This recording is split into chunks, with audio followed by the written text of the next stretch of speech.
On va se gêner. Bonjour et bienvenue sur Europe 1. Jusqu'à 18h aujourd'hui, vous allez passer 2 heures chaudes, en compagnie d'Annie Lemoine, Jean-Luc Lemoine, Mustapha El Atrassi, Patrice Lecomte, Jérémy Michalak et Jérôme Bonaldi. J'en peux plus de mes oreilles, mais un jour je vais vous virer, Bonaldi. Hein. Je la recommence, la réunion d'hier, je vous préviens. J'ai l'affaire pour la radio. C'est un bordel pareil, on va tous finir sur Skyrock à la rentrée, nous. Ah non, c'est pas possible. C'était trop là encore. Vous faites trop de bruit. Vous savez qu'il y a monsieur Bayrou qui est interrogé par Jean-Pierre Elkabbach, peut-être un des futurs possibles présidents de la République. S'il sait que c'est le bordel comme ça dans la maison, il va demander quels sont les fautifs et vous pourriez être mis dehors. Mais non, mais ils vont se dire au contraire, quel est l'animateur qui réussit à réunir la gauche et la droite, à transcender les partis, à faire des choses formidables avec des Français qui s'époustouflent, qui avancent,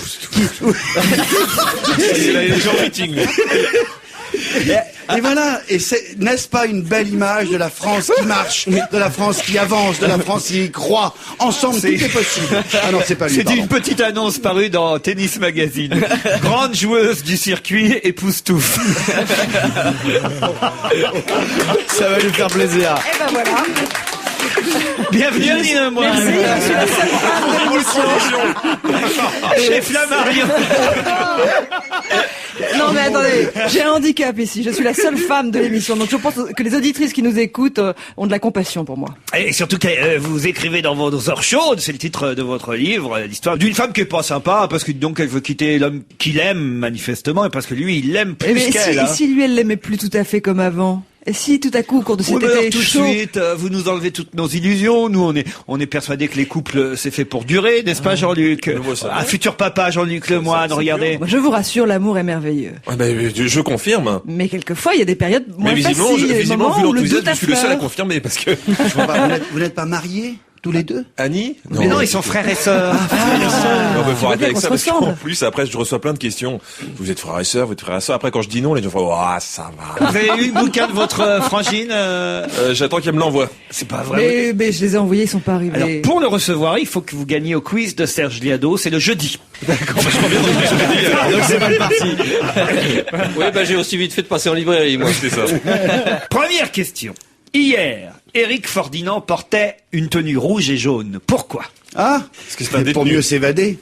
C'est un Vous hommage à avez dit que C'est un Mao. détenu. Oui, et alors pourquoi Et c'est pour être reconnu par le pilote d'hélicoptère qui, après avoir détourné l'engin, l'aéronef, est entré dans la cour de la prison et il avait mis un fumigène d'abord. Comment reconnaître tous les détenus? Le copain, il était habillé en rouge et jaune, c'est ça? Et d'ailleurs, il y a une petite erreur dans ma question, c'était avant-hier. puisque, Avant-hier, c'était dimanche. l'évasion a eu lieu avant-hier. Excellente réponse de Jérôme Bonel. Et il faut savoir qu'il y a eu une erreur. Ils sont partis qu'un joueur de lance. La boulette. Mais oui, c'est vrai, ça. Un rouge et or. Et à aucun moment, les gardiens de prison, ils se sont dit, tiens, il y a un mec qui a pas l'uniforme traditionnel, qui est habillé bizarrement. Mais là, t'as pas d'uniforme dans les prisons. Mais tu regardes trop Prison Break, toi. Ah bon? Moi, je croyais qu'ils étaient tous habillés pareil dans les prisons, moi, C'est comme dans à Prison Break. En France, il n'y a pas de budget. Ils ont leurs propres fringues. D'abord, c'est pas en France, c'est en Belgique, monsieur Lemoine, que ça s'est excusez-moi. passé, cette affaire-là. Et les gardiens belges, n'est-ce pas, ils ont été surpris, ils ont dit, ça doit être mal indiqué, parce que l'hélico doit être mal indiqué. Ça fait 3 hélicoptères qui atterrissent dans notre On va enlever la croix. Non, mais en France, à cause des trucs en hélicoptère, ça fait des prisons encore plus moches qu'avant. Prenons un exemple. Saint-Martin-de-Ré. Très belle prison, construite à l'époque, parce que c'était un pénitencier, par, je crois... Très joli. Il donne envie d'aller en prison, Bonaldi. Très sympa pour les vacances. Ouais, et ben maintenant, il y a des câbles partout. Que font les monuments historiques? C'est moche. C'est en tout cas une première question à laquelle vous n'avez pas répondu, Annie Lemoine. Jérôme a été très rapide. Ah oui, ben voilà. L'incroyable évasion en hélicoptère d'un détenu français. C'est pas Sarko, des fois, qui l'aurait aidé à s'évader? Parce que j'ai vu que Sarkozy était arrivé en hélicoptère à Colombelles et 2 Églises hier. Vous avez vu ça? Enquête, investigation. Non, reportage. l'enquête investigation, ce serait de savoir à qui appartient l'hélicoptère. Tiens. J'espère, j'imagine que c'est un hélicoptère privé qui a été payé évidemment. par les fonds de l'UMP, ça va Par de les soi. militants. C'est facile d'atterrir, remarquez, à Colombelles et 2 Églises, il y a une grande croix. C'est bien indiqué. Qu'est-ce que j'ai d'autre comme question en magasin? Ah, ça c'est pas mal. Qui a déclaré « Il ne faudrait quand même pas que nous en arrivions jusqu'à la grève » Je crois que c'est Davydenko ou Nadal ou Federer. Oh, ils sont trop forts. Ah ouais. Un des tennismen du tournoi de Monte-Carlo. Excellente réponse de Jean-Luc Lemoyne. Et pourquoi? Parce que il faut savoir qu'il y a un nouveau patron de l'ATP qui Devinez, dirigeait il s'appelle. Disneyland avant, Disneyland Paris, et qui veut refondre un petit peu le calendrier des tournois et notamment déclasser le tournoi de Monaco. Et les joueurs de tennis sont pas du tout d'accord avec ça, donc ils ont fait grève. Enfin, ils ont fait grève, ils font des réunions pour menacer un petit peu de grève. Il ferait plus partie du Grand Chelem alors le tournoi de Monaco, c'est ça? Entre autres, ouais. Et surtout, il voudrait mettre du gazon partout et plus de terre battue. Voilà, c'est ça, parce que c'est SOS terre battue. Non mais ils envisagent vraiment la grève. Hein. Ils ont fait une conférence de presse Nadal et Federer hier et c'est quand même rigolo. Ce serait rigolo de voir des joueurs poser la raquette et puis se décider à faire une grève, non? Mais pourquoi est-ce qu'il veut plus de Monte-Carlo? C'est pas assez chic, c'est pas. Non, je crois qu'ils veulent bien restreindre. Ils veulent faire de l'entertainment dans le tennis et tout, donc ils veulent restreindre le nombre de grands tournois. De l'entertainment. Entertainment, visiblement, c'est le grand cheval de bataille du nouveau patron de. Ce serait génial de voir, je sais pas moi, Federer habillé en Mickey contre Nadal en Donald. Nous, on en a des Mickey remarqués dans l'équipe de France de tennis, mais il n'y a pas besoin de les déguiser. Alors, question suivante. Qui va revenir dans son pays après avoir été en exil depuis 1999? Question politique, question culturelle, question de science, question de savoir, n'est-ce pas? C'est pas du sport, c'est pas Un russe. Non, pas un russe D'abord, du est-ce que tout. c'est Madame un Lemoyne. humain? Est-ce que c'est un humain? Oui, c'est un humain, Est-ce que monsieur. c'est un Européen? Non, monsieur. Il est vivant? Vivant, oui. C'est un mâle? Non. Une femelle? Oui. Une dame vivante? Et c'est quelqu'un qui a eu l'exil politique dans un autre pays. Exactement. Exil politique. Et elle va pouvoir donc rentrer dans son pays alors qu'elle est en exil depuis 99. Exil volontaire? Non, pas volontaire. Ah non. Exil Elle depuis un rentre- pays C'est un d'Amérique. écrivain. Non. Non. Exil depuis un pays Oh, d'Amérique elle a dû latine. écrire, c'est tout le monde écrit aujourd'hui. Evangélique. Enfin, c'est pas pour vous que je dis ça. Ah, il sait accueillir, j'aime bien le dire. Moi, je vais compter 2 points, Laurent Ruquier. 2 points. Je vous jure que je l'ai pas fait exprès. T'aurais dû nous dire, on aurait fait la promo sans que tu viennes. Ça. Ah non, je l'ai pas fait exprès, je vous jure. Je vous en veux pas. peu de mal à le croire quand même. Non. Ah non, je vous jure. Mais non, Moi, il je a un crois- beau fond. On a reçu, non, En mais tout cas, écoutez, tout le monde écrit. Franchement, on reçoit tellement de bouquins tous Elle les est jours pas à la radio et à la télé, écrivaine. on en peut plus. Arrêtez d'écrire, quoi, voilà. On en pas reçoit tous m'empêcher. les jours, mais pas. Ah bah non, il y a pas de cette qualité. Il y a qu'à plus lire. Non, c'est pas ça, c'est surtout écrivez, mais il faut que les éditeurs arrêtent de publier, quoi. hein. Mais si les lecteurs arrêtent de Par lire. exemple, Michalon, qui ne publie pas le dernier bouquin de Que Sarkozy. Michalak. Michalon, qui publie pas le dernier bouquin sur le bilan du ministre de l'Intérieur Nicolas Sarkozy. Ben voilà, lui, faut pas tout Oui, publier. voilà. Hein. Non, c'était mal écrit. Il a dit que c'était mal écrit. Voilà. Hein. Et c'est bizarre, un mois, il y a un juge qui avait fait un bouquin sur le bilan du ministre de l'Intérieur. Et ben, alors que le bouquin devait sortir, eh ben, on lui a dit, oh ben non, faut pas. Oh ben faut pas. Dans un an peut-être. C'est pour ça que les ventes d'Azouz Begag ont flambé aussi, parce Non. qu'il y avait une vraie demande. Ce qui est surtout très drôle, c'est que l'éditeur en question, chez Michalon, vous savez quelle raison il donne au... Non, mais ça m'a vraiment fait rire. non-publication. Quelle raison il donne à la non-publication de ce juge qui fait un bouquin sur le bilan du ministre de l'Intérieur? Chez Michalon, non, ils disent c'est mal écrit. Oui. Et ça, ce serait quand même la première fois depuis des années qu'on publierait pas un livre parce que c'est mal écrit. Surtout un livre sur un bilan d'un politique. Tu vois, ce serait un roman, tu vois, on peut trouver toutes les excuses du monde, mais le mec qui ose dire, c'est un bilan sur le ministre de l'Intérieur, oui, c'est mal écrit. Si c'est mal écrit, il a qu'à changer de nègre. Hein. Enfin voilà. Alors vous Voilà, n'avez pas vous trouvé exilez toujours les la... Russes. Mais non, c'est vrai. Elle est il là. russe? Vous faites des... Non, elle est voilà. pas russe. À cause de vous que vous trouvez Elle pas est- des choses, vous me faites dire des trucs qu'il faudrait pas dire en ce moment. C'est intéressant. Elle est européenne? Pardon? Elle est européenne, Pas votre du exilée? Est-ce qu'elle appartient au monde des arts? Au monde des arts? Non, monsieur Lecomte. Elle est asiatique. Presque. Oui, c'est pas l'Asie tout à fait. Elle est du c'est la 13e Turquie. arrondissement. En C'est la Inde. Turquie. Pas l'Inde tout à fait. C'est le Pakistan. Cachemire, c'est le Pakistan. Oui, alors? Le Cachemire ou le Pakistan? Le Pakistan. Bah, pour ce que ça nous aide. Ouais, ouais. Oh, des exilés. Non mais ça aurait été le Cachemire, j'aurais trouvé. Mais Pakistan, vraiment. Des exilés du Cachemire, t'en as, c'est ceux qui sont interdits aux Galeries Lafayette. Moi, j'ai fait interdire ma femme aux Galeries Lafayette. C'est comme au casino. Bénichoui. Oui, il y a des physionomistes. Bénichoui nous dirait ça. Il y a des physionomistes à l'entrée. J'ai fait interdire ma femme aux Galeries Lafayette. Vous voyez, c'est plus la peine de l'inviter. Oui, hein. vous le faites très bien. hein. Mais moi, je peux tous vous faire, hein, si vous voulez, hein, sans non, problème. eh ben, allez-y. Alors, je vous imite tous sans problème, moi. Oui, alors. oui, je sais. Alors donc, oui, Elle est alors. pakistanaise. Elle a reçu un prix Nobel de la paix, la dame? Elle a- Attends, tu vas elle pas a- commencer à chercher sur ton ordinateur, saloperie. Autant Je qu'on t'avais dit de le souffre. faire, mais discrètement. Oui, mais tous les jours, il essaie de nous la faire à Jérôme, je t'avais l'envers. dit de le faire discrètement. C'était, je vais vous aider parce que ça sèche lamentablement, c'était une chouchoute du président Mitterrand. Oh, alors il y en a eu beaucoup quand même. Benazir Bhutto. Alors là, Benazir Bhutto, excellente réponse de Jean-Luc Lemoyne. Alors mais c'est qui? Mais c'est qui? Mal. Ah bah dès qu'il y a but dans un... c'est ça. Jean-Luc Lemoyne, il répond. But et poteau, les deux. Qu'il y a but. Benazir Bhutto était Premier ministre du Pakistan, elle est en exil depuis 99, et Très c'est vrai joli. que François Mitterrand Ah avait oui, mais été elle était jolie. séduit par cette Eh femme oui. Premier ministre, qui a pas mal magouillé dans son pays, son mari surtout, et voilà pourquoi elle a dû quitter. D'ailleurs, si vous lisez le dernier livre de Christine O'Krent, que vous avez forcément lu, chère Annie, Pas encore, mais ça va venir. puisqu'elle s'intéresse à toutes les femmes qui ont dirigé à travers le monde. Il y a des pages très intéressantes sur Benazir Bhutto qui, moi je pensais que c'était une sainte, cette femme-là, pas du tout. C'est magouille et compagnie, tiens. Pensez tous les qu'avec mêmes. François Mitterrand, parce que maintenant on sait qu'il y a Ah non, Dalida, ça suffit. Annie Girardot, depuis Il peut Paris pas donner à Match. tout le monde, hein, François Mitterrand. Est-ce qu'il y aurait eu une histoire de cul Bhutto?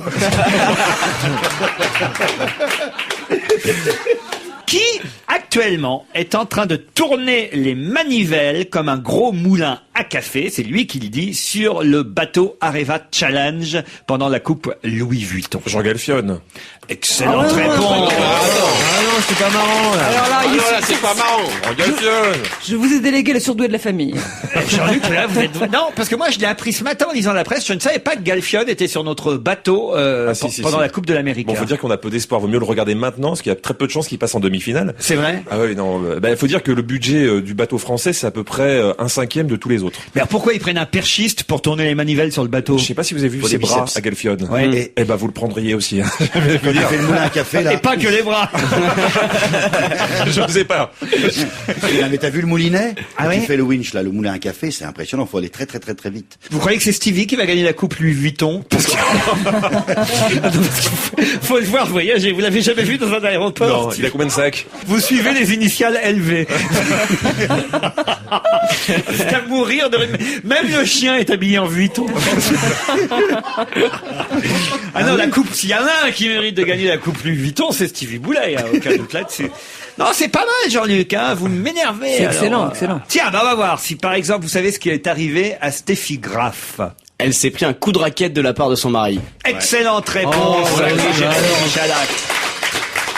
Involontaire, hein, signalons-le, c'est dans le cadre d'une émission d'Oprah Winfrey pour... Rappelons qui est son mari d'abord. André Agassi. André Agassi, hein, évidemment, bien sûr, vous avez raison. C'est bien de le rappeler. Ah bah, quand même. Quand t'as pas la bonne réponse, t'es obligé de me faire passer pour un con en rajoutant le petit complément. C'est ça. Moi, je veux mettre ma marque partout. Oprah Winfrey est une présentatrice américaine surdouée. Je veux dire. La femme la plus riche des États-Unis. Alors, en fait, il s'agissait d'une émission de télé, donc il s'agissait de recueillir des fonds pour une œuvre humanitaire, et le but était pour l'un et l'autre d'évoluer en double, jouer au tennis en double, sans se lâcher la main. Et Ah bah évidemment. Attends, c'est- la photo, je sais pas si c'est avant ou après le coup de raquette, mais elle est moche. Hein. C'est avant, hein. Ouais, c'est Elle avant. a toujours été comme ça. Hein. Ah oui? Oui, elle était surtout réputée pour ses jolies cuisses. Ah oui, bah alors elle est moche. Hein, dis Jolies donc. jambes. Oh là là. Justement, elle essaie de la retravailler avec sa raquette. Quand Où est-ce qu'on peut voir un bon et un crétin en ce moment? bah, dans cette émission, Michel Aguilar. Moi, je dirais dans l'équipe de Montsolémine, mais bon. Dans l'équipe de Montsolémine, excellente réponse. Ah, c'est le grand chelem pour Jean-Luc Lemoyne. Ah, Alors, ouais. Crétin, il joue où à Montsolémine? Et c'est le goal. C'est le goal, et bon, C'est l'attaquant. milieu de terrain, Milieu de attaquant. terrain. Enfin, en tout cas, ouais, non, vous C'est avez dans raison. quelques heures, hein. Et c'est à 21h ce soir au stade Jean Laville à Guignon que j'ai regardé, hein, c'est retransmis sur Eurosport, je crois. Montsolémine qui va affronter Sochaux, le petit poussé de la Coupe de France. Pensez qu'ils ont des chances de se qualifier? Ah, en Coupe de France, tout est possible, ouais. Franchement, et puis il y a quand même une grosse ferveur populaire derrière eux, donc pourquoi pas. Mais Ouais. ça va être difficile parce que Sochaux est quand même assez solide. Contre les doubistes. Les doubistes. Voilà.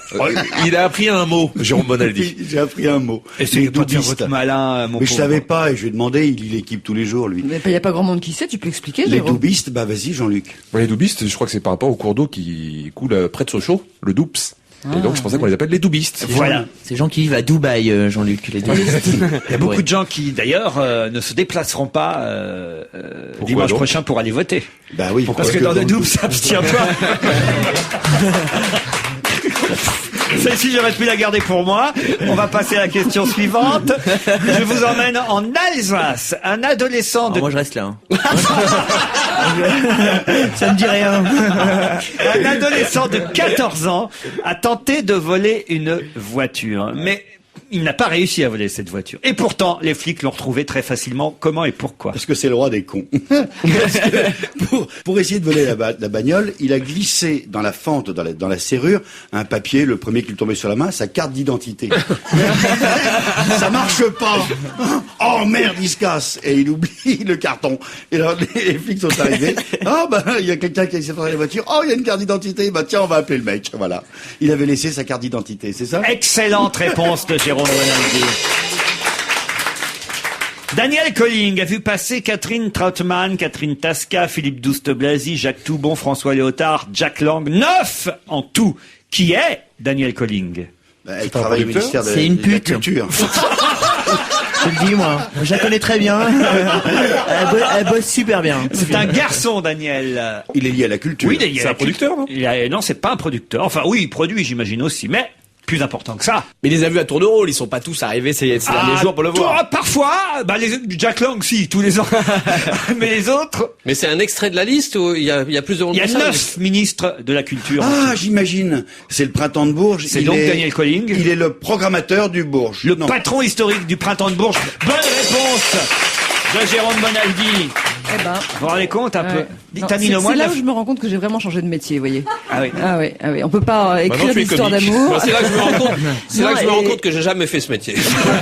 Annie, vous auriez trouvé une bonne réponse depuis tout à l'heure. Je vous aurais offert Les Heures Chaudes, votre dernier roman publié chez Flammarion. Mais là, Eh ben, je les aurais relus avec plaisir, monsieur. Je les aime bien. franchement, c'est pas possible. Là, vous trouvez rien. Mais non, on Annie. peut pas on va les écrire, je lire, vous on va dire, les et lire les journaux en même temps, c'est pas possible. Très très déçu. Hein. Je peux lui souffler, chef? Ah ouais, bien sûr. J'entends mal. Qui est actuellement au Québec pour donner des cours? Alors, c'est le patron d'Auxerre. Mais c'est qui? Ah oui, c'est Giroud. Excellente réponse, Dany Lemoine. Quelle spontanéité. Vous saviez pas, Je Jean-Luc? ne savais même pas. Ah ben alors là, pour le coup, vous m'épatez. Ah oui. Ah ben oui, Giroud est sur les traces d'Alain Juppé, invité par l'association régionale de sauceurs de... Comment on dit Soccer. Soccer, ah oui, pas sauceur. Sauceur, c'est autre chose. C'est moi. C'est la cuisine, c'est autre chose. Le pain dans Ah, vous l'assiette êtes de une sauceur. sauceuse. C'est bien connu dans ce métier, merci. Oh là là, faut éviter de parler ici. Soccer, donc invité par l'association régionale de soccer de Laval, au Québec, au Canada, il y a une ville qui s'appelle Laval. Et monsieur Giroud est parti là-bas pour animer des conférences pour les éducateurs de cette association qui a pour but de promouvoir le soccer, c'est-à-dire notre football à nous, dans cette région du Québec et du Canada où c'est vrai, le football n'est pas très pratiqué pour l'instant. Est-ce qu'on est reçu là-bas au Canada, au Québec, là en ce moment, ou Nous on est diffusé? Non, Oui. tu peux dire des conneries, vas-y, tu peux y aller.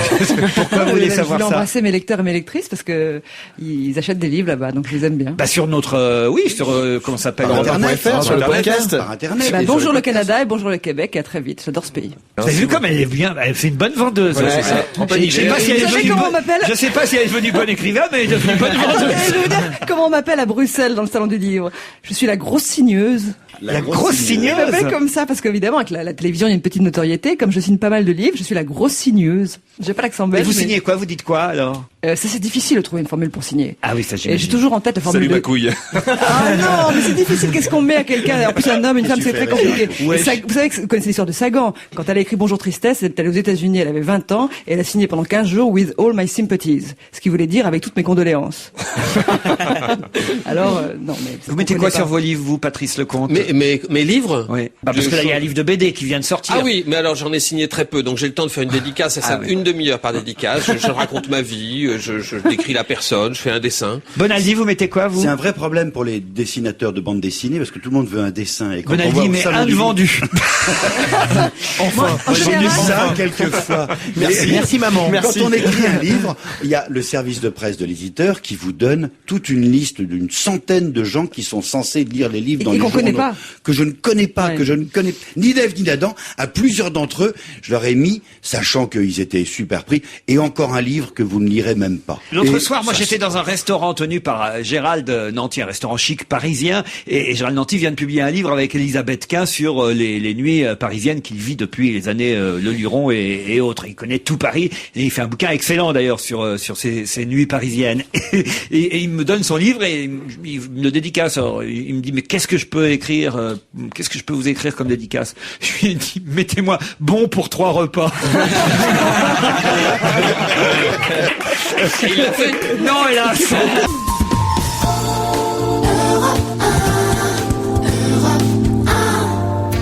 Tout de suite retrouvez On va se gêner avec les solutions pro de votre assureur GAN.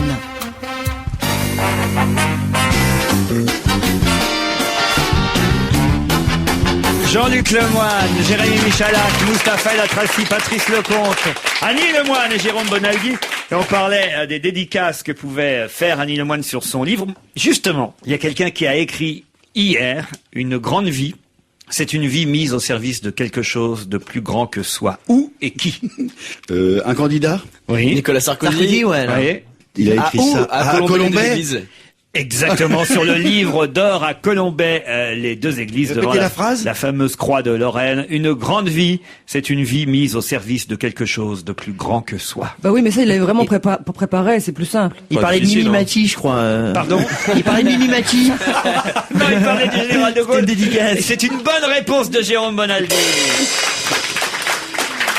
Les Alors. raisonnables ont duré, les passionnés ont vécu. Qui a dit ça? Général de Gaulle. Non, c'est un écrivain. Non, c'est Groucho Non, Marx. Mais non, mais dans C'est une reprise. Une reprise peut-être, Oui, mais c'est pas lui. dans Mémoire d'avenir, de son bouquin, le général, il écrivait ça, je crois, en première page. Les raisonnables ont duré et les passionnés ont vécu. Dites donc, je sais pas si quand vous écrivez, c'est aussi chiant que quand vous parlez. Ça fait chic une phrase comme ça en exergue. Non, mais c'est une jolie phrase, et moi, elle a marqué mon adolescence. J'ai une question à vous poser. Salomon Azo. Qu'est-ce qui devient? Bah, a un énorme succès actuellement. Pourquoi? Et avec quoi? Avec les filles. Avec, en tout cas, c'est pas lui directement, mais il y a beaucoup de filles qui sont intéressées par ce qu'il fait. Il est pas à Monceau-les-Mines. Non, du tout. Vous faites partie d'un groupe? Non. Il est français, ce garçon? Je réponds vraiment précisément à vos questions. Il fait partie d'un groupe? Non. Mais c'est un chanteur. Il est tout seul? Oui. Oui. C'est un chanteur. C'est un chanteur? Non. Un batteur. Non. Un musicien quand même. Non. Un comédien. Non. Un créateur de mode. Non. Un sportif. Non. Un trapéziste. Non. Un dealer. Non. tous les Salomon métiers, hein. Azo. Un cuisinier. Non. Français. Français. C'est une personne. C'est une personne humaine, c'est pas un animal. C'est Salomon, comme Salomon. Et il a un succès en France Azo, actuellement. H-A-Z-O-T. Il a un zoo. Non. C'est son nom, Azo. Pardon. Et effectivement, son boulot, c'est en France. Il a un succès dingue. Ses affaires, en tout cas, ça cartonne. Ah, c'est un rapport Il a avec lancé Internet. un produit pour les filles. Oh, on peut dire ça en quelque sorte. Hein. Que pour les filles? Et pour les garçons aussi, mais c'est surtout les filles. C'est pas un fabricant de jouets. Non. Est-ce que ça a un rapport avec la beauté? Non. Est-ce que ça a un rapport un petit peu avec la politique quand même? Non du tout. Aucun. Il vend pas des gadgets Non, politiques. non, non. Attends, Ça a c'est pas beaucoup les été fait, jupes, ça. c'est pas les fringues, c'est pas les string produits de en bonbon. beauté. C'est-à-dire que Non, si non, on non. trouvait ce qu'il a fabriqué et ce qui plaît tellement aux filles, voilà, on aurait la réponse. Lui, il n'a pas vraiment fabriqué. mais- Il vend. Voilà, il vend. Il importe quelque chose. Il apporte quelque chose en De France, Chine. c'est vrai. De Chine. Non, Il importe des États-Unis. non, Il en vend partout Il en apporte France. quelque chose de comestible ou pas? du tout. Ah, les jeunes filles trouvent que c'est comestible. Et les jeunes garçons, moins. Oh, il y Ça dépend lesquels. Il y en a. Voilà. Ça dépend lesquels. Si, aussi. Est-ce qu'il est producteur? Oui. Est-ce que c'est le producteur du groupe Tokyo Hotel? Excellente réponse de Jérémy Michalak. Ça vous dit quelque chose, Patrice Lecomte? Ah ben pas du tout. Ah non mais vraiment rien. Tokyo Hotel est un groupe allemand. Ils sont ce soir Ah, Tokyo Hotel est un groupe allemand. C'est évident. Je rêve. C'est évident. Moi j'adore le groupe japonais Berlin Hotel. C'est leur nom, Tokyo Hotel. Et alors, ils font un malheur. Souvenez-vous, on les avait reçus il y a quelques mois de ça. Nous étions des péloche. précurseurs à la télévision. Et ces 4 Allemands, qui ne sont même pas majeurs, hein, ils sont mineurs. Il y a encore des mineurs allemands. Et ben, ces 4 jeunes Allemands font un carton à travers la France. Ils sont réclamés. Ils passent dans les plus grandes salles de province, de Lyon, de Metz, de Nantes, de Marseille, de Lille, de Montpellier, de Toulouse. Et ils seront à Bercy. Rendez-vous compte, à Bercy le 16 octobre prochain. Ce soir, ils sont au Zénith. Et leur dernier album, Zimmer Alors, comment on dit 483 en allemand? 483. 483. Oh, Bravo. Ça me revient. Enfin, personne ne peut Magnifique. vérifier, donc. Allemand première langue. En anglais, le Roland. 483. En anglais maintenant. Ça me paraît bien, s'il te oui. plaît. C'est bien. Pardon? En anglais, s'il te plaît, maintenant. 443. Ah oui, allemand première langue. Oui, anglais deuxième langue. C'est moi bien. Bah, vous l'auriez fait, vous, dans les deux langues? Ah non, impossible. Ah bah voilà. Ah, bah, en tout cas, le groupe Tokyo Hotel triomphe actuellement. Et qui est Salomon Azo? Eh bien, effectivement, c'est le producteur qui organise la tournée du groupe dans l'Hexagone pour la France. Il n'est pas producteur pour l'Allemagne. À savoir, est-ce qu'ils ont autant de succès chez eux que chez nous en France? Oui, on imagine quand même. Ah oui, sinon ils resteraient chez eux. On nous dit que c'est un peu comme le phénomène des boys bands. Souvenez-vous des To Be Free il y a quelques années. Bah c'est ça, c'est exactement la même chose. Alors, ce qui est dingue surtout, c'est qu'ils aient du succès en France alors qu'ils chantent en allemand. Bah, comme Enfin, Nena. les gens qui aiment les groupes anglais comprennent pas l'anglais non plus. Hein. Oui. C'est vrai. Moi, j'adore Joe Star, je comprends rien à ce qu'il raconte, hein, c'est pareil. Tokyo Hotel, Hubersen de Dervel. On va se gêner. Patrice Lecomte, Jérémy Michalak, Camille Lemoine, Mustapha El Atrassi, Jean-Luc Lemoine, Jérôme Bonaldi. Elle s'appelle Grace, elle a 3 ans. Qu'attend-elle? Ah, je sais, elle attend Madonna. Bonne réponse de Jérémy Michalak. Madonna est de retour au Malawi. Effectivement, elle a repéré dans un orphelinat à la télévision. Elle vient faire ses emplatures une fois. Non, peut-être même elle vient faire un échange. Ouais. C'est le service après-vente. Elle rend l'ancien et elle prend un Le nouveau. premier, il marche pas bien. 18 mois, il marche pas bien. Il tombe encore. Et donc, non mais et c'est vrai, elle a repéré dans un documentaire sur l'orphelinat qu'elle finance au Malawi une petite fille de 3 ans. Elle a repéré dans un documentaire. Non, c'est dans le téléachat. C'est vrai que ça nous change du chasseur français. Un documentaire, elle finance un orphelinat, il y a un documentaire qui est fait, elle dit, oh tiens, celle-là, elle me plaît bien. Elle me plaît bien, sur catalogue. Bah oui, Pas c'est un mal. peu comme ça que ça se passe. En même temps, c'est bien pour la petite Le gamine. gros problème, c'est que Michael Jackson a la même chaîne que Madonna. Non mais voilà, c'est bien qu'elle... D'abord, le fait qu'elle retourne au Malawi, elle y va d'abord avec son petit garçon. Donc ça, enfin, son petit Qu'elle avait déjà adopté là-bas. Voilà, exactement. Si bien que le petit garçon, lui, qu'est-ce qu'il va pouvoir faire? Eh ben, il va pouvoir revoir son papa. Voilà. Ah, c'est quand même pas mal. Papa qui va évidemment être surpris. Ça va de soi. Ouais. Il va voir son fils avec un doudou en soie naturelle Hermès et des couches Yves Saint-Laurent. Ça va changer. Ça va faire bizarre. Ouais. Ça va y faire Non mais c'est bien qu'elle retourne dans le pays de son petit garçon quand même. Bon, c'est pas sûr hein, qu'elle adopte la petite Grace quand même. Bah, ça lui ferait une petite sœur en même temps au petit garçon qui parle la même langue. Alors, je crois bien fois qu'il y a une petite Grace dans un orphelinat en Afrique.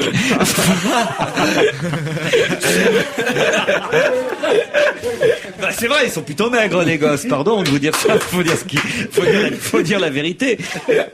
Non mais vous trouvez ça pas bien vous qu'elle adopte? Si, non, mais c'est bien si elle les aime et si elle les traite bien. Il n'y a pas de raison de dire que ce soit autrement.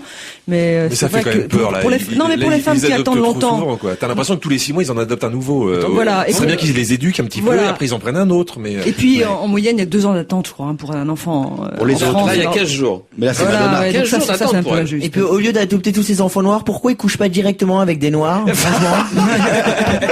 Non, ça irait plus vite, sérieux. Et vous savez quel est le parti au pouvoir au Malawi? C'est l'UDF. L'UDF a pris le pouvoir au Malawi. C'est l'United Democratic Front. Ça sert à rien. C'est sûr qu'en même temps, ce serait bien que quelqu'un adopte le petit Bayrou, parce que pour l'instant, personne, il dit qui veut prendre, personne veut. Il serait plus heureux au Malawi qu'au Malanon. Hein. Allez, direction la vente aux enchères de mammouths chez Christie's et autres squelettes, d'ours des cavernes, de fossiles de poissons-anges. Vous avez vu quand même le gros mammouth, il est parti à 260 000 €. C'est pas rien quand même. Alors que c'est un nid à poussière. L'acheteur a voulu rester anonyme. Peut-être qu'il a honte, parce qu'en fait, ça échappe à la communauté scientifique. Comment? Est-ce que c'est vraiment dramatique? Bonne question. Est-ce que c'est vraiment dramatique que quoi? Dramatique, non, le mot est un peu excessif, mais c'est vrai qu'il y aurait pu y avoir des études sur ces squelettes, sur ces animaux, Et tu es et que sûr ça part qu'ils dans le ont- privé, et que peut-être qu'on les verra plus jamais. C'est sûr, ils en ont plein. Ils en ont plein, les Non, mais squelettes. pas des comme ça. Ils font pas des études, ça va, ils ont Et arrêté. puis, qu'est-ce qu'il va faire, celui qui a acheté ce truc-là? Il va le mettre ben, dans il son va le entrée. mettre dans On son dit pas studio. ce truc, on dit un mammouth. 260 000 € Voilà. un mammouth. Il va le mettre Alors dans que son- pour 1 €, t'as un caddie au même prix. Et puis, je sais pas, il va l'exposer à la défense. Joli. Justement, quelle peut être la personnalité qui a acheté ce mammouth, ou quelles sont les personnalités qui étaient présentes à la vente aux enchères chez Christie's? On va le savoir tout de suite grâce à Jérémy Michalak et Mustapha El Atrassi. C'est le top 5 des personnalités présentes à la vente du mammouth. Alors numéro 5 des personnalités présentes à la vente du mammouth, il y avait bien sûr Elephant Man, le greffé du visage qui a fait le déplacement. Pour lui, c'était un peu comme une réunion de famille. Numéro 4. Il y avait Pierre Bénichou qui était parti pour visiter cette exposition de mammouth, mais il est vite reparti, il avait peur qu'on lui fasse une offre. Numéro 3, il y avait Arlette Laguillet, bien sûr. Bah, les mammouths, ça lui rappelle sa jeunesse, hein. Numéro 2. Il y a aussi le mari de Caroline Diamant, mais il a beaucoup pleuré devant le mammouth parce que ça lui donnait l'impression d'être veuf.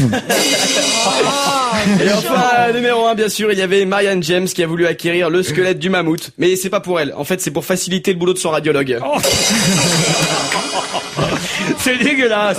C'est moche, c'est horrible. Dégueulasse. Moi, je trouve pas ça embêtant que quelqu'un achète. On l'aurait mis où, dans un musée? Oui, et alors, il aurait pris de la poussière non, ça me blague. Il y a beaucoup d'os, il y a beaucoup de squelettes. On a trouvé énormément de mammouths. Est-ce que vraiment la communauté scientifique a encore besoin de ce squelette-là en plus? Je n'en suis pas intimement persuadé. C'est pas scientifiquement choquant. Je vous signale qu'il n'y a plus de questions déjà depuis un petit moment, Mustapha et Latraci. Excusez-moi, si vous pouviez réveiller de temps en temps Mustapha. Je suis là, non. Il s'endort, Patrice Lecomte. Oui, j'ai piqué le cul depuis une éternité, mais il bouge pas. Vous savez qu'il va faire du cinéma, Mustapha. Sans blague, on n'est pas à l'abri. Ah. On n'est pas à l'abri, il y a eu les bronzés 3. L'autre jour, il m'a fait marrer parce qu'il m'a dit, mais Patrice, prends-moi dans un de tes films, Patrice. Il me supplie à genoux. Et il a ajouté, ça m'a fait beaucoup rire, c'est pour toi que je dis ça. Non, c'est ma technique. Il a déjà fait les bronzés, je vois pas dans quoi il peut vous engager.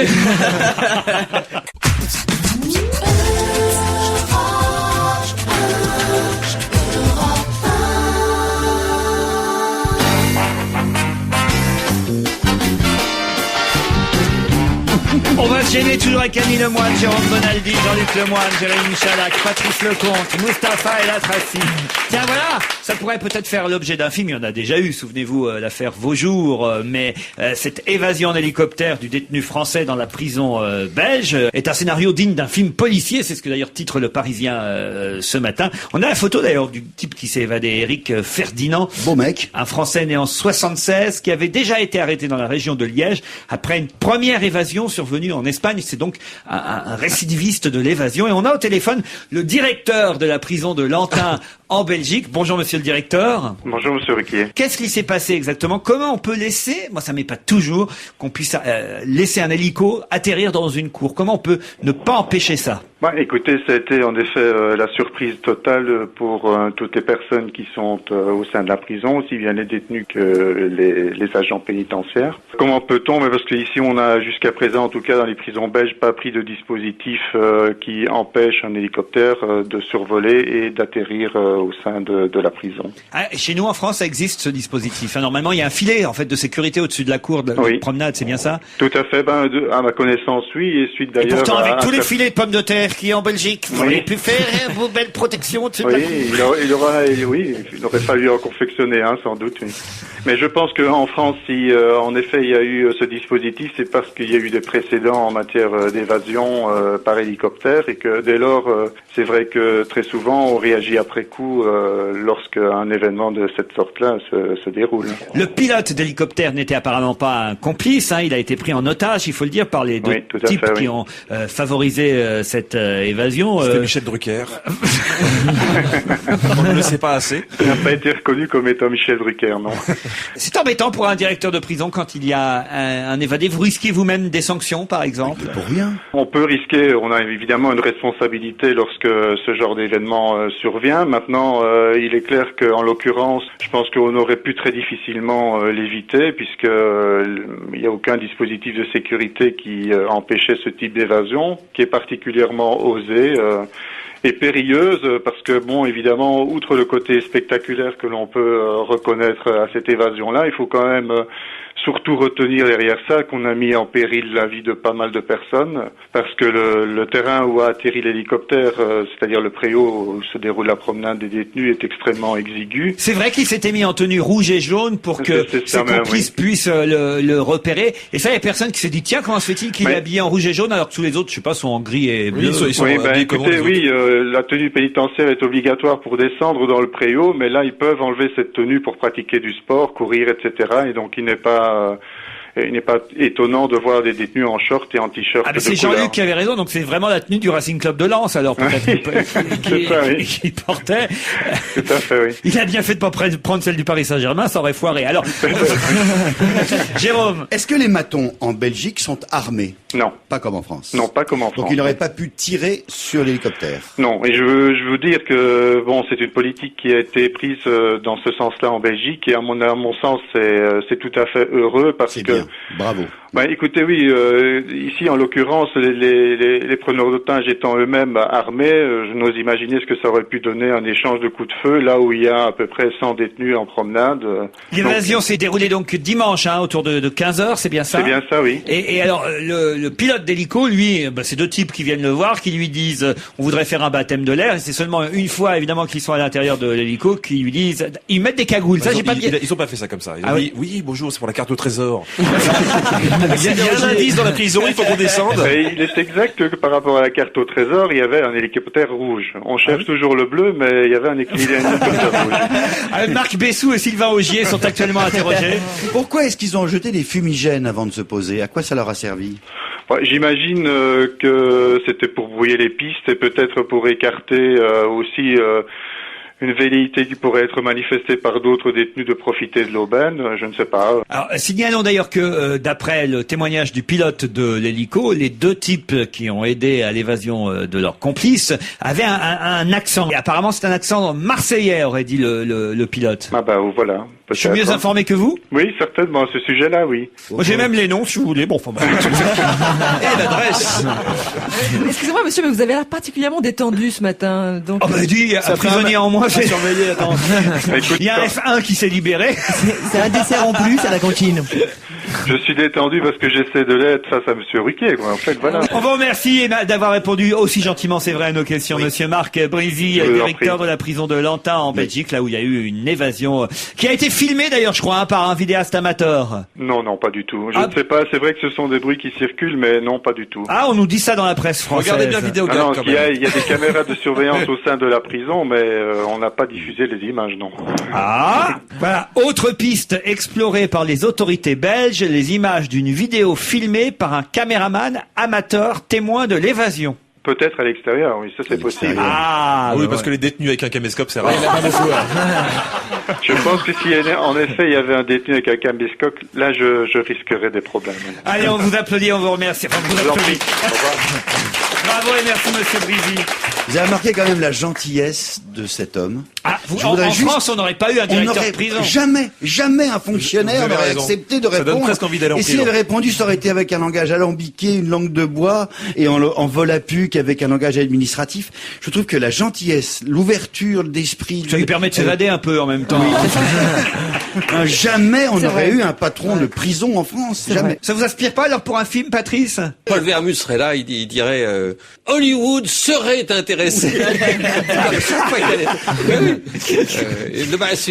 Ça a déjà été traité en film. Ça oui, mais quand même, je trouve, dans une prison belge, c'est plus rigolo quand même. Il y a l'accent. C'est vrai qu'Alcazar, c'est pourri. La Belgique, c'est mieux. Tout de suite, ça fait plus de glamour. C'est pas un gros hélico.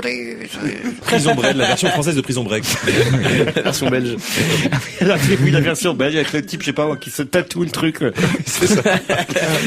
C'est un plan, mais c'est un mauvais plan. C'est tatoué avec une frite. J'ai marqué, vous êtes ici.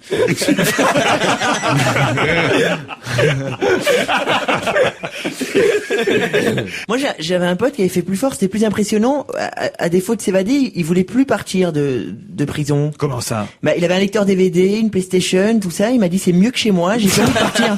C'est vrai, il m'avait écrit une lettre comme ça. Mais c'est vrai. Non, c'est pas vrai. Je te jure, j'ai reçu une lettre. Pas allé en tôle encore, Mustapha El Atrassi. Non, mais j'ai encore. Inch'Allah, j'irai en tôle. J'espère. Ça existe, sérieusement. Mon grand-oncle. Mais oui, ça existe. Mon grand-oncle, Hubert Bonaldi, a été un grand patron de la pénitentiaire. Oui, la balafre, on l'appelait Hubert Bonaldi. Je me souviens. Par lui de Bébert. On l'appelait pas comme ça. Ça, c'est le vieux truc poujadiste. Ah, ils sont mieux en prison, croyez-moi. Tous ceux qui sont allés en prison souhaitent à personne d'y aller. Franchement, Jérôme Bonaldi. Évidemment. Simplement, il y a certains cas, en particulier, racontés par mon grand-oncle, le type qui a fait 18 ans de tôle ou 20 ans de tôle il est hors la vie. Quand on est hors la vie au bout de 5 ans, on est ailleurs. Et donc, le monde extérieur est pour lui un monde inconnu, donc un monde hostile.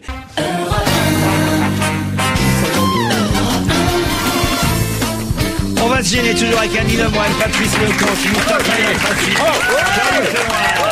Jérôme Monaldi et Jérémy Michalak. Un peu de politique, si vous le voulez bien, avec 2 sondages parus. Alors, aujourd'hui, chacun dans un journal différent, l'un dans le Parisien et l'autre dans 20 minutes. C'est toujours rigolo quand il y a 2 sondages le même jour et qui vous donnent pas, évidemment, non, c'est qu'ils n'ont pas interrogé les mêmes personnes. Voilà, les mêmes chiffres. Si, il y a Sarko qui est au même chiffre dans les 2 sondages. Pour Louis Harris, 27% pour Sarko. Pour CSA dans le Parisien, 27% aussi. Alors, ce qui est rigolo, c'est qu'il est au même score. En revanche, il est à +1 pour CSA parce qu'il était à 26 avant. Il est à -1 pour l'autre parce qu'il était à 28. Donc, c'est que petit à petit, quand même, les sondages convergent.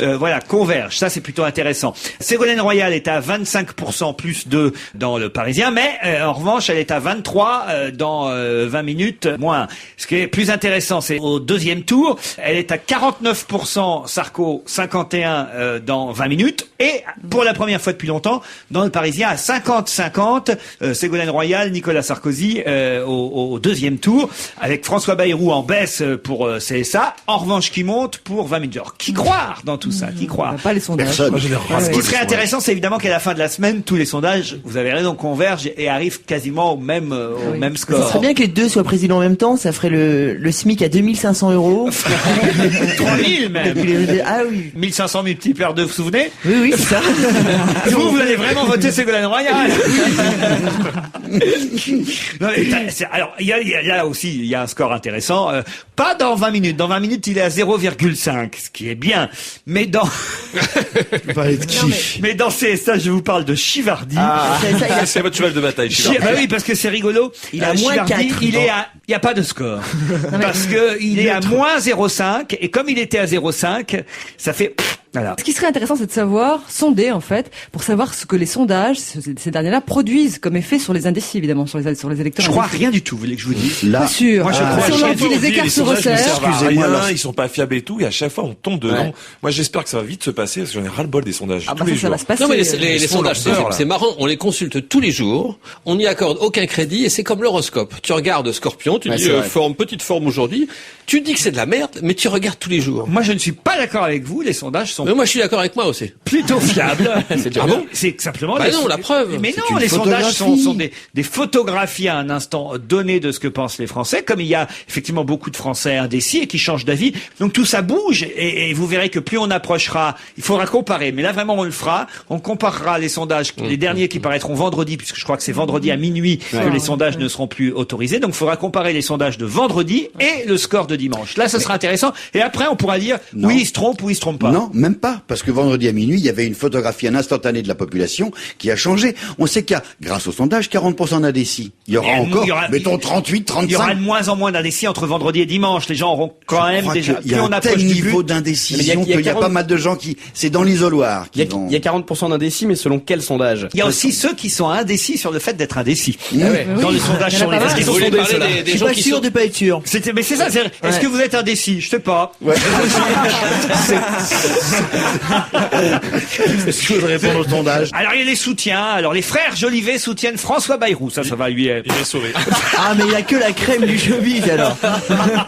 Non mais c'est un petit écho dans le Parisien aujourd'hui. Ça c'est bon pour Bayrou. Et puis... Il y a pas de people pour Chivardi? Si, il y a... Alors j'ai vu ça. Le champion du monde de pétanque. Ah oui. Ah ouais, c'est bien sèche.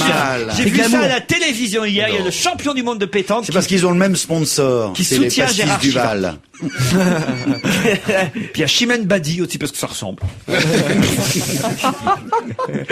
Et alors chez Ségolène Royal, vous avez Lenny Escudero. Ça c'est assez étonnant. Non. Oui. Ah oui, parce qu'il a toujours voté communiste. C'est vrai que moi, en plus, ça y est, je suis plus indécis. Pourquoi? Parce que j'attendais de savoir ce que Lenny allait voter. Et maintenant, ça y est, je sais. Je vais voter. Moi, c'était les frères Jolivet, moi. Même on racle. J'ai toujours chanté dans des salles combles, dit-il, mais sans radio, sans télévision. Êtes-vous à part dans cette profession, lui demande Paul Vermus, puisque c'est Paul Vermus qui l'interroge. Et il répond dans François, je suis marqué par les années que j'ai passées dans le bâtiment comme faïencier. Quand je suis arrivé dans le métier de la chanson, j'ai été paniqué, c'est un métier égoïste, je ne partage pas ces valeurs égoïstes. Il dit, mais pour qui vous allez voter? Alors il dit pour Ségolène Royal. Alors on dit, mais pourquoi? Vous avez toujours été plutôt communiste. Oui, mais toute ma vie j'ai voté communiste, mais cette fois-ci je vote utile. Voilà, on en est au problème des petits candidats qui font effectivement des scores très très faibles dans les sondages. Et voilà, les sondages poussent quand même les gens à voter. Je note un truc quand même, c'est qu'au début de sa carrière, il était carreleur. Oui. Et maintenant, il est faïencier. C'est ce qu'on appelle passer du Parti communiste au Parti socialiste.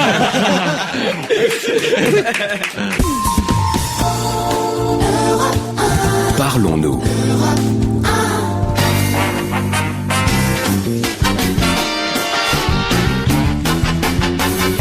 On va se gêner avec au téléphone monsieur Daniel Colling. Bonjour. Bonjour. On en parlait tout à l'heure, puisque vous avez été l'objet d'une question dans cette émission où je demandais à mes chroniqueurs ici présents qui avaient vu défiler Catherine Trottmann, Catherine Tasca, Philippe Douste-Blazy, Jacques Toubon, François Léotard, Jacques Lang et quelques autres. 9 ministres de la Culture en tout. C'est ce qu'a recensé en tout cas Libération ce matin, qui vous consacre un article à vous et à votre Printemps de Bourges. 31e édition cette année. 9 ministres, c'est bien ça? C'est ça. Cette année, monsieur Renaud Denaudieu de Vabre va se déplacer? C'est pas sûr. C'est pas sûr. Pour des raisons de campagne. Et les candidats, est-ce qu'ils sont attendus à Bourges? Eh bien, on ne sait pas. Mais comme ils vivent un peu au jour le jour, on ne sait pas. Alors, plutôt que le programme des candidats, parlons du programme du festival jusque dimanche. C'est aujourd'hui que ça démarre. Ça démarre ce soir. 130 artistes en 6 jours. Des plus jeunes, on va dire, aux plus anciens, parmi lesquels Juliette Gréco, Jacques Higelin, je crois même Salvatore Adamo. Oui. Mais les plus jeunes, c'est... Lenny Escudero. Non, il est à l'Olympia, Lenny Escudero. Bah, vous le prendriez, Lenny Escudero? Je suis sûr qu'il a déjà fait Bourges. Il a fait le premier printemps en 77. Vous vous rendez compte un peu? En 77. Là, évidemment, vous avez Abdelmalik, Olivia Ruge, mais qui sont déjà des vedettes aujourd'hui. Oui, mais il y a quand même beaucoup de gens peu connus à découvrir. Voilà, j'imagine. Il y a d'ailleurs des noms, là, je vois que moi, je ne connaissais pas. Par exemple, Amon Tobin ou Amon Tobin, je sais pas comment on dit. Amon Tobin. Alors, c'est quoi ça? Eh bien, c'est un chanteur. C'est un truc. On va le découvrir demain. Alors, laisse-moi chercher sur Internet. Sur scène et il chante, quoi. Bon, alors, qu'on découvrira, donc, alors. Bunny Wailer. Bunny Wailer, une des 27 femmes, c'est une chanteuse américaine, une des 27 filles qui passent au printemps. Ce qui me permet de vous dire qu'on aura un printemps très féminin. C'est ce que j'ai pu lire dans la presse, ça, effectivement. Plus du quart de la programmation est féminine, soit en solo, soit en groupe. Ah non, il n'y a pas de parité encore, mais c'est déjà pas mal qu'elle... Vous savez, on n'a pas fait exprès de programmer 25, il se trouve qu'il y a une espèce de poussée féminine. Les plasticines, par exemple, oui. elles viennent chez vous, les plasticines, elles font un gros succès. Le groupe Yel, un peu électro-yéyé, comme on dit. Il y en a une, je suis surpris de la voir parce que je trouve que c'est pas le style du Printemps de Bourges, c'est Mareva Galanter. Et pourquoi? Bon, je sais pas. Vous prenez même les ex-Miss France maintenant. Avouez que vous êtes un peu emmerdé par ma question quand même. Oui. Pourquoi elle est là-bas alors, Mareva Galanter? Eh ben, je ne sais pas, parce que mes programmeurs l'ont programmée. Elle doit faire partie d'une maison de disques qui a dit « Si tu veux machin, prends-moi Mareva Galanter ». C'est ça. Eh ben voilà. C'est bien parce que vous savez tenir un secret, monsieur. Voilà. Ben non, mais c'est terrible, hein. C'est comme ça un peu aussi que ça se passe, évidemment. Enfin, surtout qu'elle est d'une famille de Bourges. C'est de qualité le Printemps de Bourges chaque année, c'est aussi pour ça qu'on aime ça. Qu'est-ce que vous faites chaque année pour essayer de faire quelque chose de différent au bout de 31 éditions? Bah, il faut observer ce qui se passe dans la chanson sur le plan français et international, voilà. Avoir une bonne équipe de chercheurs, sachant qu'on fabrique un peu frais, comme on dit, c'est-à-dire on ne sait pas du tout ce qu'on va faire l'année prochaine, on va observer. Dans un papier ce matin, je crois que c'est dans le Parisien, on vous compare évidemment, ou peut-être même Libé, on vous compare à ce qu'a été Foulquier, Jean-Louis Foulquier pour les... Je sais pas si c'est un compliment, mais bon. Pour les Francopholies de La Rochelle, parce que son nom a été associé aux Francopholies pendant des années, comme le vôtre à celui de Bourges, tandis qu'effectivement, et c'est là où j'en viens, c'est que Foulquier, lui, s'en occupe plus, il a un peu, voilà, il a un peu pris du recul. Depuis qu'il fait du cinéma... voilà, où on l'a fait reculer en tout cas de La Rochelle. Il y a un dossier entre vous là. Ouais, il y a quelque chose. Il y a une aventure. Bah, c'est concurrent évidemment. Il y a une concurrence entre les festivals. Vous n'êtes pas lassé au bout de 31 éditions? Non, pas du tout. D'abord, il n'y a pas de concurrence parce que on est le seul qui a ce format Durant les vacances de Pâques, en plus, on n'a pas de concurrence autour de nous. On est le festival qui ouvre un peu l'année. Vous êtes les seuls à avoir Maréva Galanter. Voilà. Pas par choix. Non, mais il y en a plein d'autres, parce que là, on va donner une mauvaise image du festival. Il y a quand même Jeanne Chéral, Mano Solo, Adrienne Poli, qui fait un tabac en ce moment. Rose. Émilie Loiseau, Mademoiselle K, Joe Star, et là-bas aussi. aussi Pierre Lapointe, c'est un Québécois ça, non? Qui passe devant Brigitte Fontaine, oui. Voilà. Absolument. Il y a un hommage à Neil Young aussi. Et c'est quoi cet hommage? Eh ben, c'est un hommage à Neil Young. Ok. Ah, d'accord. Ok. Qu'est-ce que vous voulez qu'on vous dise? Mais avec des chanteurs qui viennent interpréter ces tubes? Oui, l'année dernière, on a fait un hommage à Gainsbourg, donc voilà, on a fait monter sur scène des artistes vivants. Oui, c'est mieux, c'est mieux parce que ça fait moins peur aux gens dans la salle. Bien sûr. C'est pas vrai, il y a Juliette Gréco. Ça la ferait rire, Juliette. C'est Belphégor qui est de retour au printemps de Bourges. Elle est déjà passée, hein, Juliette. Bah, j'imagine, c'est un retour pour elle au printemps de Bourges. On vous souhaite en tout cas un bon festival jusqu'à dimanche, monsieur Daniel Colling. Eh bien, merci beaucoup. Merci à vous. Bravo. Tiens, on va quitter la région de Bourges pour Paris, puisqu'il y a une expo à Paris qui vous a intéressé, je crois, mon cher Patrice. Qui m'a intéressé, que j'ai visité. Bah, voilà, c'est une expo dont on parle beaucoup. C'est une expo sur les mouches. Ah oui. Bruyantes, exaspérantes, répugnantes. Les mouches se multiplient au beau jour. Mais il y a une expo qui leur est consacrée à Paris, au Muséum d'Histoire Naturelle, dans la Grande Galerie de l'Évolution. C'est dans le 5e arrondissement de Paris. Vous y êtes allé? Ah ben oui. Alors la semaine dernière, je vous avais parlé du recensement des papillons. Et une exposition sur les mouches, on peut se demander si c'est intéressant. D'abord, Laurent, il faut partir du principe que tout est intéressant. Oui. C'est une question de curiosité d'esprit.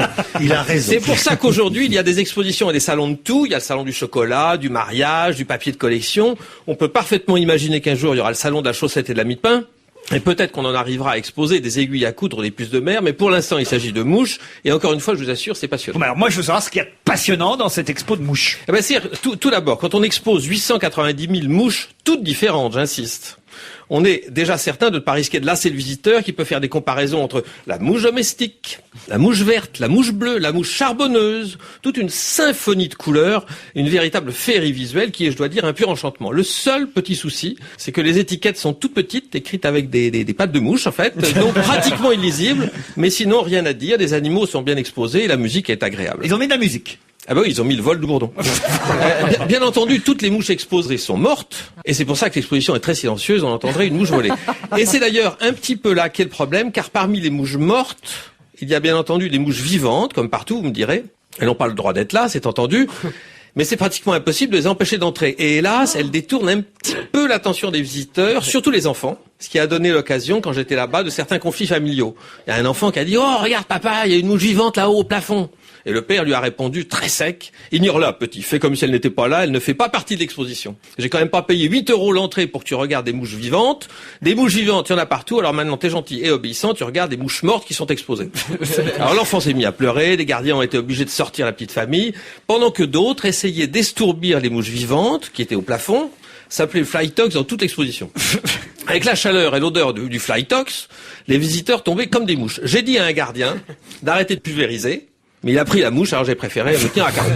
Alors la grande question, mon cher Patrice, c'est oui, de savoir si la mouche est un insecte utile ou nuisible. Un grand débat va C'est en effet la grande question. Et la réponse c'est les deux, mon général, parce que certains prétendent que la mouche est utile, d'autres qu'elle est nuisible. C'est difficile de se faire une opinion.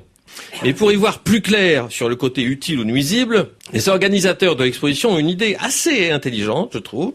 Ils ont mis en place un procès de la mouche, une espèce de jugement de la mouche, si vous voulez, autour d'une table. Mais vraiment, ça? Ah oui, ils le font tous les jours. Ils font le procès de la mouche avec un procureur qui charge la mouche, évidemment, de tous les maux, et un avocat qui la défend. Tout ça est mis en scène par Claude Lemouche. Et les visiteurs, qui sont comme des jurés, si on veut, sont invités à voter coupable. Comment s'appelle l'émission? On va se gêner. Alors Et les visiteurs, comme les jurés, sont invités à voter coupable ou non coupable pour la mouche, un petit peu comme chez Robert Hossein, quand on refait après coup le procès de Marie-Antoinette. Alors si vous êtes une vache, ou Rocco Siffredi, Vous pouvez facilement la chasser en gardant les mains dans les poches.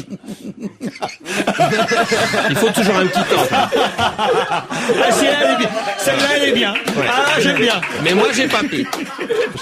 Mais à part ça, c'était quand même bien l'expo. Non, oui, c'était bien. Mais enfin, à part ça, rien de spécial, sauf que la comptabilité d'Europe 1 me doit 1850 €. Ah oui? Parce que jusqu'à présent, je me faisais payer à la ligne, mais aujourd'hui, j'ai décidé de me faire payer à la mouche.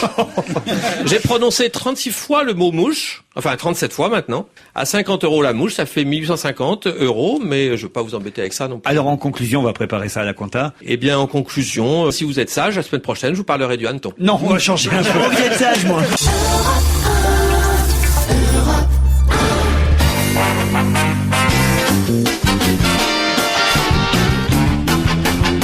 On va se gêner jusqu'à 18h.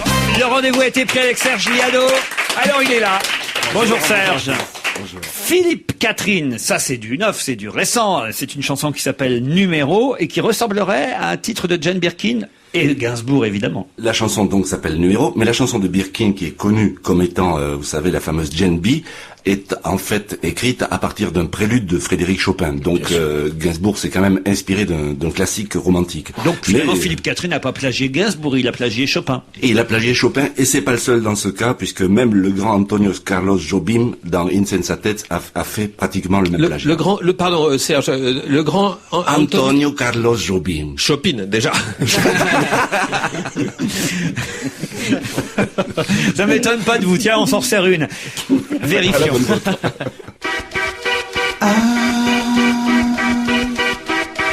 68, 12, 79,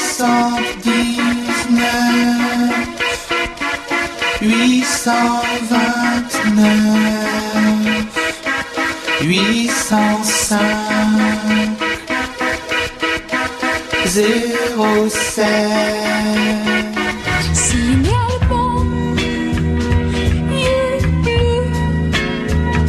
cheveux, châtain, Jane B, anglaise, de sexe féminin, âge entre 20 et 21, apprend le dessin.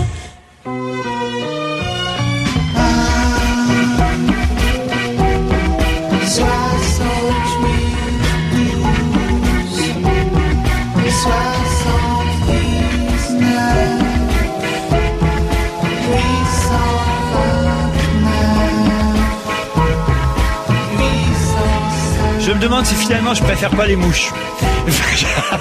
Merci Serge Liado. Ça vaut pas Maréva Galanter. Ah non, ça c'est quand même, c'est terrible. Vous aimez pas Chopin? Et vous aimez Brahms? Brahms, surtout chanté par Yves Montand. Bon, enfin écoutez, non, on va pas. Ah, je voudrais quand même vous remercier Serge parce que vous m'avez envoyé sur internet cet avertissement pour qu'on ne se soit pas escroqué. J'espère que vous l'avez envoyé à tous vos amis et bien sûr. Et si vous n'êtes pas au courant, vous permettez peut-être que je prévienne nos auditeurs. Je vous en prie, c'était pour ça. C'est une arnaque qui a lieu actuellement chez Carrefour et c'est quelqu'un qui nous a fait parvenir évidemment ce qui lui est arrivé, cette expérience, et il paraît que c'est arrivé à plein de personnes en France.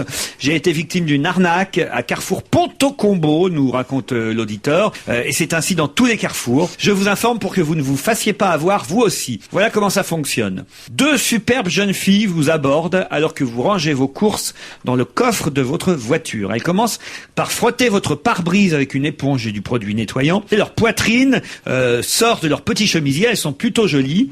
Il est presque impossible de ne pas y prêter attention.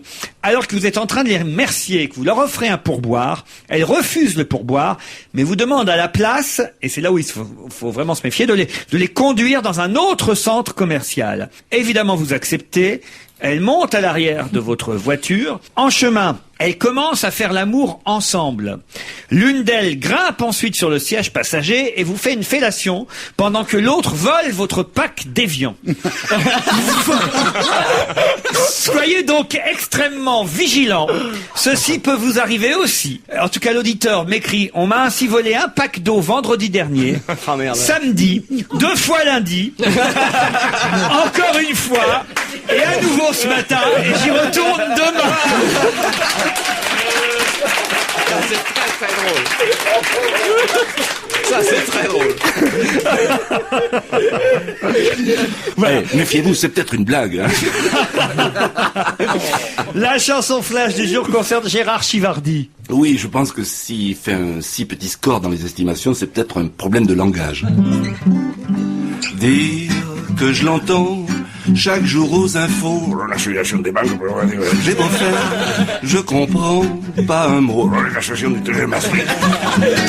il est de l'Aude, c'est tout près de chez moi, des privatisations des moyens de production. Et pourtant, je vous jure que là-bas, je connais personne qui parle comme Chivardi. Mais enfin, d'où il sort, ce mec-là, le candidat des maires. Chacun des 500 maires qui ont signé pour lui, se demande encore, mais pourquoi? Bravo Serge. Bravo. À demain. Merci, à demain.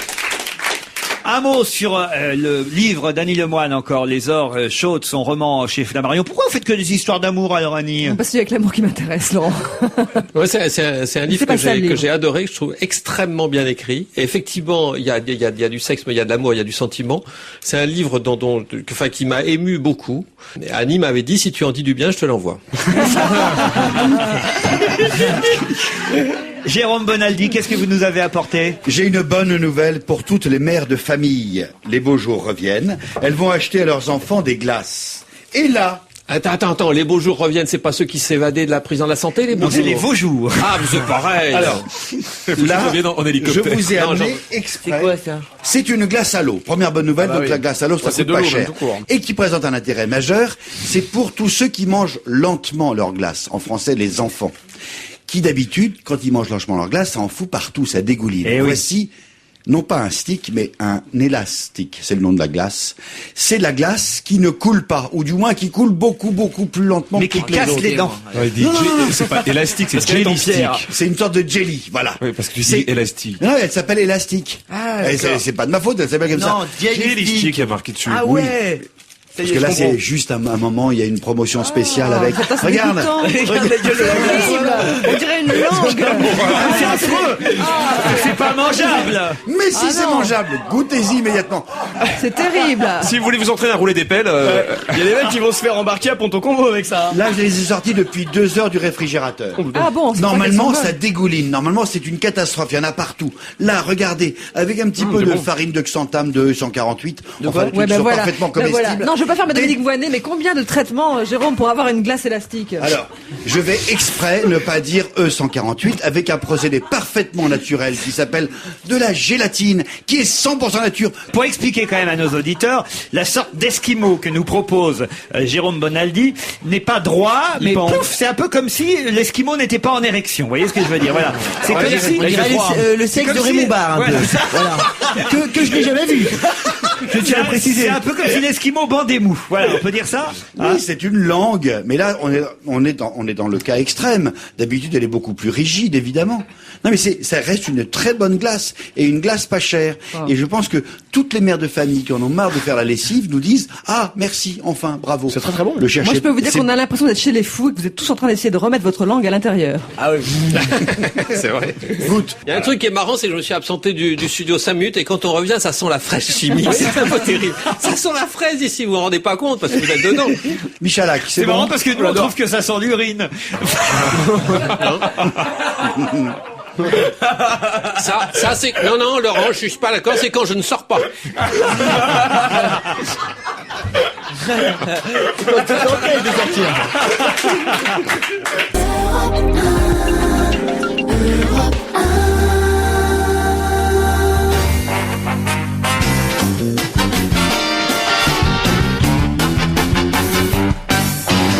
Annie et Jean-Luc Lemoine, Jérôme Bonaldi, Mustapha et Jérémy Michalak, Patrice Lecomte et... Écoutez bien cette petite musique. Hein? Non.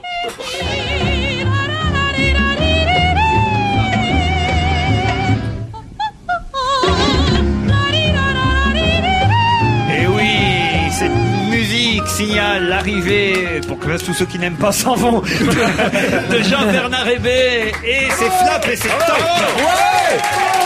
musicaux de la semaine. On commence par quoi cette semaine, les tops ou les flops? On va commencer par les tops, parce qu'il y a de mieux pour commencer, justement, pour que quelques personnes restent. Alors cette semaine, on va commencer par Beyoncé et Shakira, avec Beautiful Liar. En fait, c'est vrai que les dernières informations météorologiques ne peuvent pas nous laisser penser à cela, mais c'est Noël. C'est parce que c'est comme chez les marchands de glace, justement. On a 2 boules pour le prix d'une, ou plutôt... Comme chez Krupp, on a 2 canons, ou mieux 2 bombes pour le prix d'une. Le problème des bombes sexuelles, c'est qu'il en faut toujours plus. Alors Beyoncé est aussi belle qu'elle chante bien, et Shakira c'est justement l'inverse. Alors d'un point de vue marketing, c'est absolument parfait, ces 2 bombes. On tape les latinos d'un côté, les blacks de l'autre, et puis au milieu, tous les ados qui ont besoin d'un poster pour s'endormir.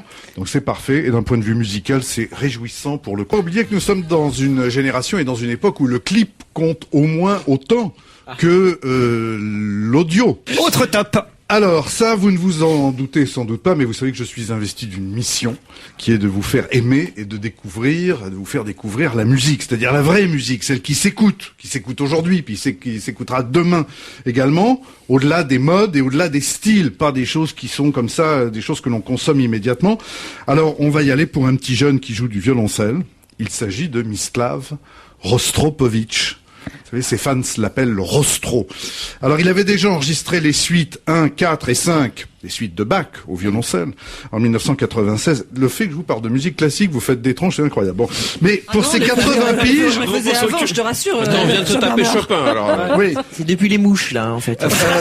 Alors, pour ces 80 piges, parce qu'il vient d'avoir 80 ans, Rostro, voilà, la suite numéro 3, la 2 et la 6. Donc maintenant, vous avez la collecte complète, c'est là encore dans le sublime, absolument. Et si j'étais jeune, je dirais, c'est du lourd. C'est comme ça qu'on dit Oui, ah bon. Un peu de musique classique. Oui, mais il faut s'ouvrir les oreilles, il faut aller vers tout. Je veux dire, la musique, c'est pas seulement du rock, du rap, de la chanson française, c'est de tout. Autant je suis d'accord avec votre proposition numéro 1 dans les tops, Beyoncé, Shakira, parce que voilà, c'est dans le coup en ce moment et tout. Rostropovitch, très bien, parfait. Et Bach, évidemment, 2 sur 3 ou 3 sur 4, comme dirait l'autre. Mais votre troisième proposition, alors là, non. Björk. Björk. Ah, génial. Moi, je dis pas Björk, je dis Björk. Avec Earth Intruder. Bon, alors, comme vous le savez, j'adore les cinglés, sinon je ne serais pas là.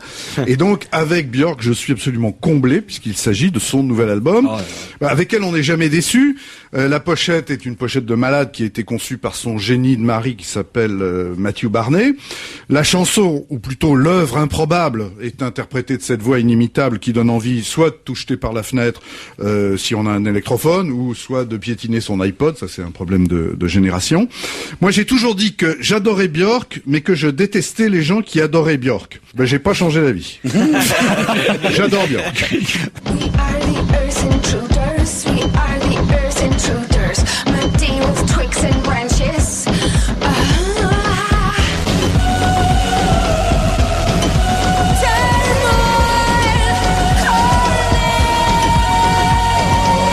You come the Earth intruders. We are the paratroopers. Stampede of sharp shooters. Casting from moon to shore.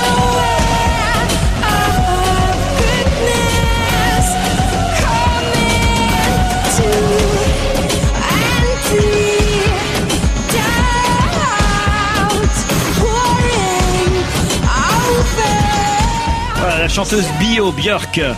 Non, je pense pas qu'elle soit vraiment bio Björk. Mais bon, c'est vrai, c'est choquant, c'est provoquant, mais c'est intéressant.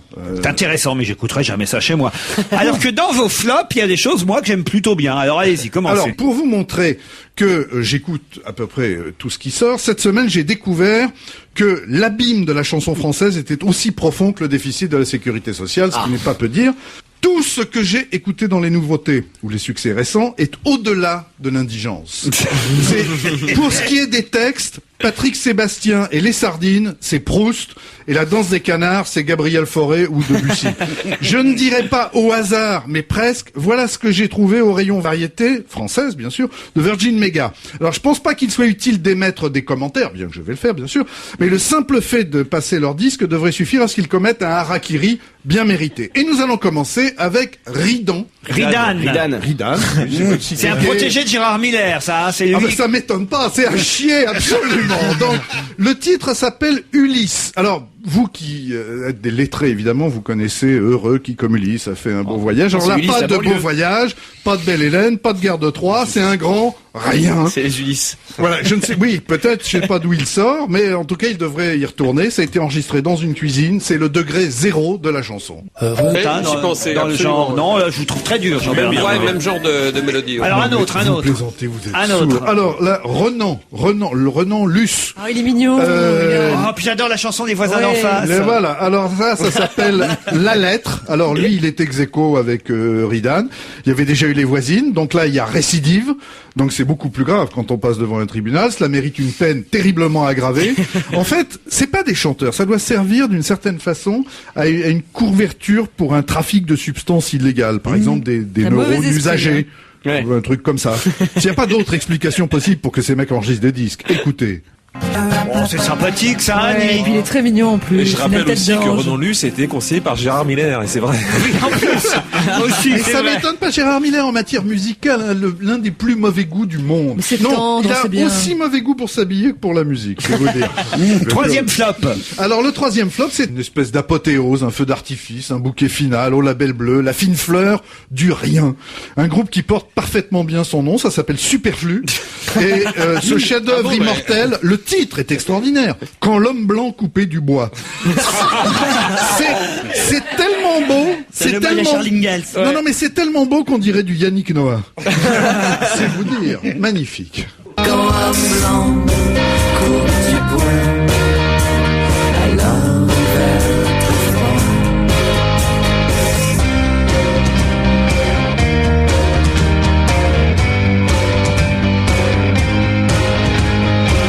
Novembre ici, demain commence. Toi tu fais celle qui n'y croit pas. À l'heure du plat de résistance, entre la source et le lilas. Et moi je pense. Là, je suis d'accord. On Ah va oui, pas oui, prolonger on est ce largement d'accord. supplice. Là, il faut non, savoir que les paroles sont écrites par Gérard Miller.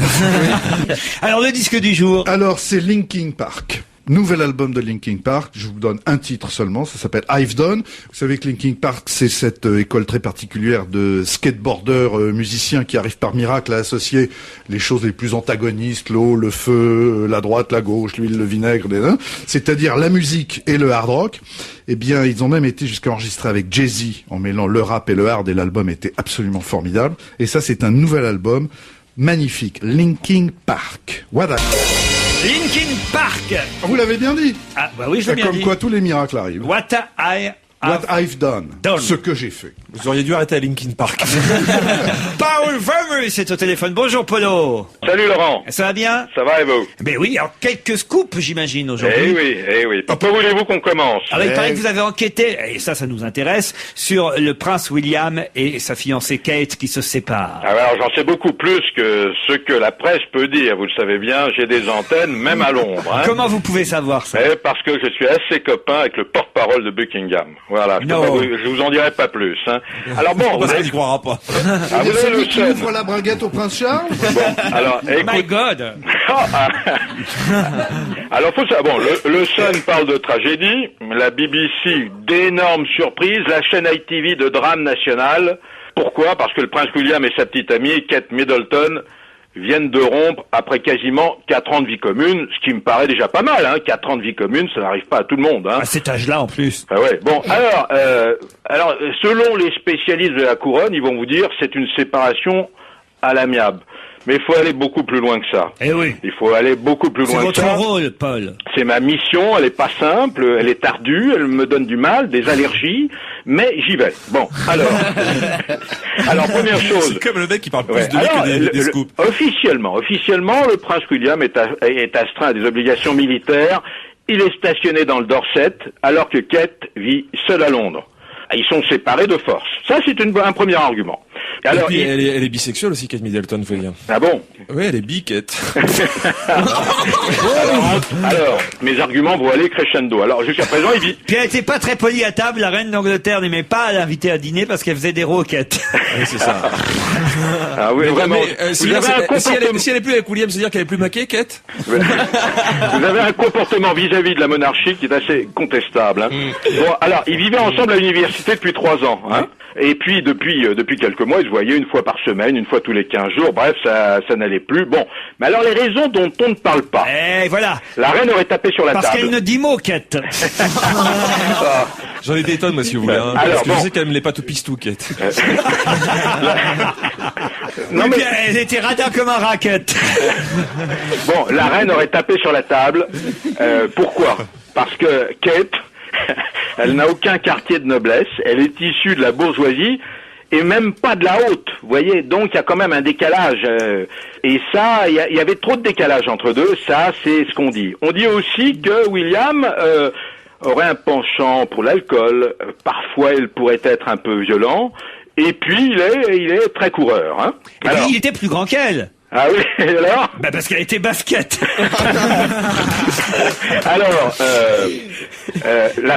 alors là maintenant, bon. Et Paul, il paraît qu'elle aimait pas non plus les plats que lui cuisinait la reine. Oui, elle demandait souvent à ce qu'on lui change ses plaquettes.